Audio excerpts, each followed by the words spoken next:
네, 유명한 사람의 글이나 평론을 소개하는 유평 시간인데요. 오늘 또 터졌네요. 스카이데일리 단독 기사를 터뜨린 허기엄 기자, 유명하죠.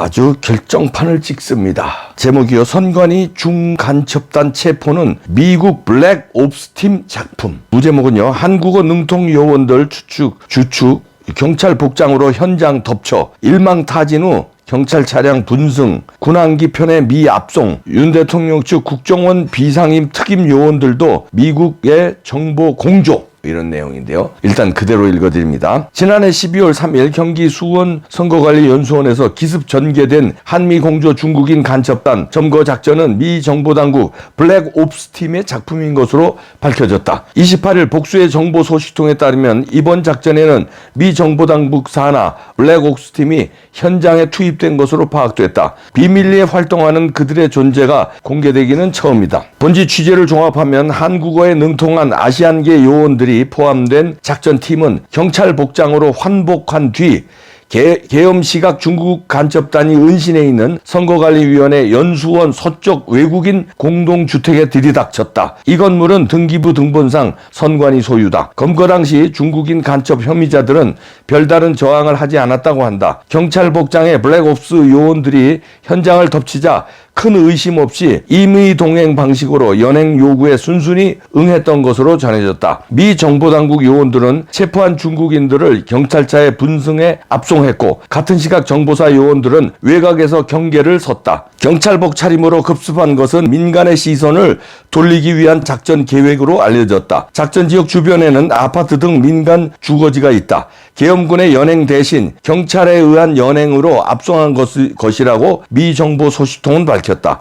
미 정보당국 요원들은 중국인들이 집거한 외국인 공동주택의 폐쇄회로 CCTV를 사전에 무력화한 것으로 전해졌다. 반면 한겨레 21과 HMN 뉴스 유튜브 채널을 통해 공개된 농업박물관 주차장 각도의 CCTV는 정상 작동한 것으로 미루어 이를 선제적으로 무력화하지 않는 배경에 관심이 쏠리고 있다. 앞서 미 정보당국은 중국 국적의 간첩단을 체포하기 위해 수년간 정보 수집 및 추적을 벌이며 한국 정보당국과 긴밀하게 공조해온 정황도 새롭게 드러났다. 바이링구얼 한국어와 영어 등 이중 언어에 능통한 한 요원은 선관위 인근 법인에 취업한 사실도 확인됐다. 잠입한 요원은 건물 주변 지형을 감시하면서 확보한 사진들을 본지에 일찌감치 제공하기도 했다.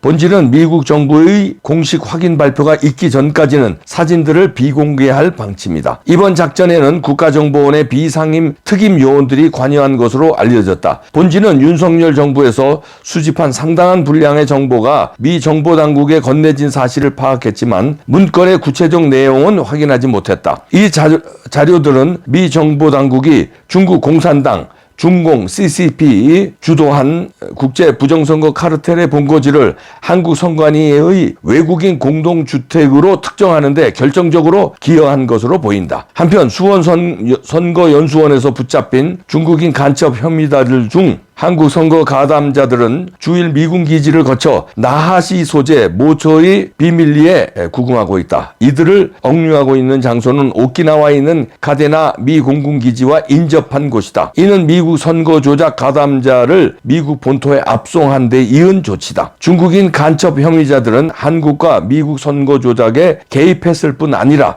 우리나라 댓글 조작에도 관여했다는 자백을 미 정보당국이 신문 과정에서 확보한 것으로 드러났다. 구체적으로 중국 간첩 혐의자들은 프로젝트 목인으로 알려진 인공지능 AI를 접목한 매크로를 개발, 적용해온 것으로 나타났다. 목인은 AI를 훈련시켜 사람처럼 댓글을 다는 고도화된 매크로의 일종이다. 이들은 또 외국인 연수생 신분을 가장해 한국에 체류하는 동안 6개월을 주기로 교체되면서 이 중 일부가 업무에서 제외된 후 실업급여를 받은 사실이 확인돼 충격을 주고 있다. 중국 정부는 자국민이 체포 압송됐는데도 본지의 16일자 온라인 첫 보도 이후 지금까지 공식 입장을 내놓지 않고 있다. 자, 이런 내용인데요. 허기엄 기자 대단하네요. 스카이데일리 대단하네요. 아주 큰 거 한 방 제대로 몰고 계속 살라미 전술로 매일같이 프로젝트 99. 작전명 99를 계속 내놓는데, 드디어 구정 연휴 때 28일 아침 새벽에, 이 단독 기사를 또 내놓네요. 거의 이제 엠바고 거의 풀리기 직전. 엠바고가 어떻게 나올지, 이건 이제 엠바고가 이제 보도 유예잖아요. 요 시간까지는 보도를 좀 자제해 달라는데, 이거보다 정확한 거는 이제 미 정보 당국이라든가 트럼프 대통령이라든가 아니면 국무성이라든가 이런 데서 발표가 마지막 화렴점정이고, 그 전에 나올 거는 여기서 다 나왔다. 그 봐도 무방할 것 같으네요.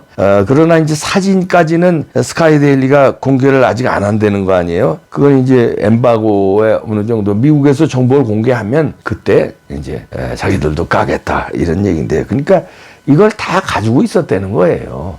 첫 보도 나올 때 저는 이제 믿음이 가더라고요. 근데 그 다음날 또 나오고, 그 다음날 또 나오고, 또 나오고 하는데 점점 더 믿음을 가게끔. 조선일보는 이 스카이데일리 처음 보도 터지고 한 이틀인가 3일 뒤에 스카이데일리 보도는 사실이 아니다, 새빨간 거짓말이다 하는 식으로 반박 보도를 냈죠. 그러면서 근거를 주한미군 관계자에 따르면, 이래서 조선일보의 수준을 만천하에 공개한 거예요. 개망신을 당했죠. 세상에 이런 엄청난 프로젝트 이 99를 미 정보 당국 산하의 블랙 옵스 팀이라는 이 비밀 활동하는 존재가 공개된 건데, 이번에 처음 스카이데일리에서 이런 비밀 이 팀이 작전을 하는데 주한미군이 다 아냐, 이 돌대가리더라. 큰일 났습니다. 조선일보 그 취재한 기자는 물론이고, 그 기자냐 젊은 기자인지 뭔지 하여튼 그렇게 했을 수 있는데, 그거를 이런 엄청난 기사를 반박한다고 내놓은 데스크에서 그걸 인정하고, 싫어! 그것도 편집국장도 싫어! 이 최종 편집국장이 승인해서 보도가 나갔을 텐데, 편집국장 개망신 당했습니다. 조선일보. 이거 어떡할 거야? 주한미군이 어떻게 하냐고. 미 정보당국 산하 블랙 옵스 팀이 움직이는 걸 주한미군에다 알릴까? 이렇게 웃겨서 나 배꼽이 웃는다 지금. 조선일보 이제 큰일 났고요. 자, 여기 나온 거 제가 토를 안 달아도 여러분들 다 해석이 됐을 텐데, 이중 언어에 능통한 요원들을 미리서부터 작전을 했다는 거야. 그리고 미리 잡았다는 거죠. 거기가 외국인 숙소, 선관연수원에, 거기서 부정선거를 관여하고 있다는 사실을 알고 그 인근에서 숙소를 가지고 망원경이라든지 이런 거로 다 파악을 하고 미리부터 했다는 거예요. 그리고선 계엄과 동시에 여기를 쳤다는데, 그러면 계엄을 하기 전에도 윤 대통령하고 공유했을 가능성이 커집니다. 그러니까 윤 대통령은 확실한 정보를 잡았고, 이날 계엄을 안 하면, 이날 급습을 안 하면 얘네들이 도망갈 수 있으니까 6개월마다 또 교체한다면서요. 그걸 다 파악을 해놓고, 요것들이 이제 며칠 있으면 6개월 돼서 돌아갈 놈들이, 주범들이 있었겠죠. 그러니까 돌아가기 전에 덮쳐야 된다. 그러고선 덮친 거 아닌가. 그건 이제 제 해석이고요. 자, 그리고 프로젝트 목인으로 그 전에 부정선거 하기 전에 철저하게 선거 여론을 조작했다는 거 아닙니까? 그러고서는 부정선거를 하고, 한국뿐이 아니라 미국도 부정선거에 이 팀에서 관여했다. 요 팀, 미국뿐만 아니라 다른 데도 관여했을 가능성이 커집니다. 그러면 자, 이제 미국에서 어떻게 깔 거냐는데요. 이런 보도가 나갔는데 중국은 지금 입 쳐닫고 있잖아요. 자기네 국민들이 몇십 명이 압송됐어요. 체포당해서 압송됐어. 그러면은 정상적인 국가 같으면 난리 나야 될 거 아니야. 왜 우리 국민을 압송하느냐, 이래야 되는데 가만히 있잖아요. 지금 아마 미국, 그러니까 트럼프 정부와 중국 당국 간에 비밀리에 협상을 벌이고 있을지도 모르겠습니다. 그래서 저는 스카이데일리의 이 보도가 중요하다고 하는 거예요. 만약에 스카이데일리 보도가 없으면 자기네들끼리 협상할 수 있어요. 미국의 입장에 트럼프는 이제 협상의 달인 아니에요? 딱 잡고 어떻게, 너희들 부정선거였는데 이거 까면 너희들 국제적으로 니들이 이제 중국은 이제 끝나는 거야. 어떡할래? 내가 시키는 대로 할래? 관세 폭탄도 내가 때릴 거야. 어떡할래? 미국 기업이 어떡하고 내가 시키는 대로 다 해. 그리고 트럼프가 뭘 내놓겠죠. 미국 기업에 유리한, 미국 패권에 유리한 거. 너네들 100건에 도전하지 마. 그 다음에 내가 어느 정도 관세 때리는 건 니네 용인해. 더 이상은 안 때릴게. 그 대신 미국 기업들이 니네 중국에서 어떻게 하는 거 니네 다 용인해야 되고, 그 다음에 반도체든 거 어떻게 이렇게 해서 신기술 같은 거 여기서 더 개발 안 해. 이건 제 시나리오입니다. 그리고 니네 까불지 말고 그린란드 같은 거 주접 떨지 말어. 그 다음에 파나마 운하 내가 미국으로 환수할 테니까 니네 까불지 마. 뒤에서 작업하지 마.